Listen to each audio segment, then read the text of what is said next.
ज़रा सोचिए, अगर आज सुबह आपकी आंखें खुले और माँ की वो प्यारी सी आवाज़ आपको सुनाई ना दे, बेटा उठ जाओ, खाना तैयार है। अगर रसोई से प्याज और मिर्च की वो खुशबू ना आए, अगर वो हाथ जो हर रोज़ आपके लिए काम करते थे हमेशा के लिए रुक गए, तो क्या आपकी सुबह कभी पूरी हो पाएगी? शाम का वक्त था। आंगन में हल्की हल्की धूप उतर रही थी। एक माँ तवे पर बड़ी बड़ी हरी मिर्चें और प्याज सेक रही थी और आंचल से पसीना पोंछते हुए बेटे को आवाज़ देती है, बेटा खाना खा ले, ठंडा हो जाएगा। लेकिन बेटा मोबाइल में खोया रहा। माँ की थाली ठंडी हो गई, पर उसका इंतज़ार गर्म ही रहा। वक्त बीतता गया, बेटा बड़ा हो गया, नौकरी लग गया, घर से दूर चला गया। अब माँ वहीं प्याज काटती रही, वहीं मिर्चें सेकती रही, लेकिन खाने वाला कोई नहीं था। कभी कभी माँ फ़ोन पर कहती, बेटा आज भी तेरी पसंद की वो प्याज मिर्चें सेकी है, अगर तू पास होता तो कितना अच्छा होता। पर फ़ोन के उस पार बेटे की आवाज़ हमेशा व्यस्त थी, माँ अभी टाइम नहीं है, बाद में बात करता हूँ। एक दिन अचानक पड़ोसियों ने बेटे को फ़ोन किया, बेटा तेरी माँ अब रोटियां नहीं बेल रही, वो तो आज चुपचाप सो गई है हमेशा के लिए।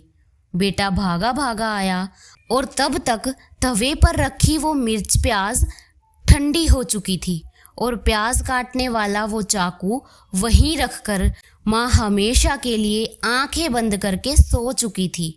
बेटा माँ के हाथों को पकड़कर फूट फूट कर रो पड़ा, माँ एक बार और आवाज़ दे दे, माँ एक बार और कह दे, बेटा खाना खा ले। मैं इस बार टालूंगा नहीं, इस बार सचमुच आ जाऊंगा। लेकिन माँ तो चुप थी। उसकी रसोई की वो खुशबू अब हमेशा के लिए खामोश हो चुकी थी। दोस्तों, आज मैं ये जो कहानी सुना रही हूँ, ये सिर्फ किसी और की कहानी नहीं, मेरी अपनी भी कहानी है। क्योंकि जब मैं सिर्फ 12 साल की थी, तभी मेरी माँ इस दुनिया से चली गई। तब तक मैंने कभी उनकी बात नहीं मानी, ना ही कभी उनके साथ काम में हाथ बटाया। बस अपनी मौज मस्ती खेल कूद में लगी रहती।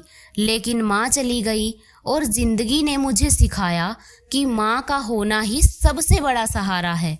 आज जब किसी माँ बेटे की कहानी सुनती हूँ या मैं अपनी माँ को याद करती हूँ, तो मेरी आंखें आज भी भर आती है और मेरी आवाज़ जरा रुक जाती है। काश मैं उस वक्त समझ पाती कि माँ ही असली भगवान है। काश उनसे कह पाती कि माँ मैं तुमसे बहुत प्यार करती हूँ, लेकिन अब बस उनकी यादें रह गई है। दोस्तों, माँ का प्यार कभी दोबारा नहीं मिलता। अगर आज आपकी माँ जिंदा है तो उन्हें ज़रा गले लगाइए, उनसे कहिए, माँ तुम मेरी ज़िंदगी की सबसे बड़ी दौलत हो।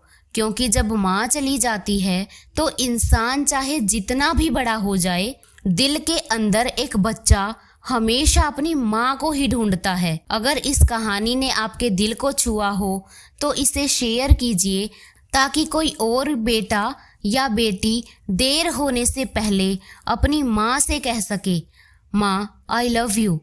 और आज मैं आपसे एक सवाल पूछती हूँ, क्या आपने आज तक अपनी माँ से कहा कि वो आपके लिए कितनी ज़रूरी है? अगर हाँ, तो नीचे कमेंट में ज़रूर लिखिए। और फिर मिलते हैं एक और नई कहानी के साथ। तब तक के लिए खुश रहिए, मुस्कुराते रहिए और अपनी माँ को प्यार करते रहिए।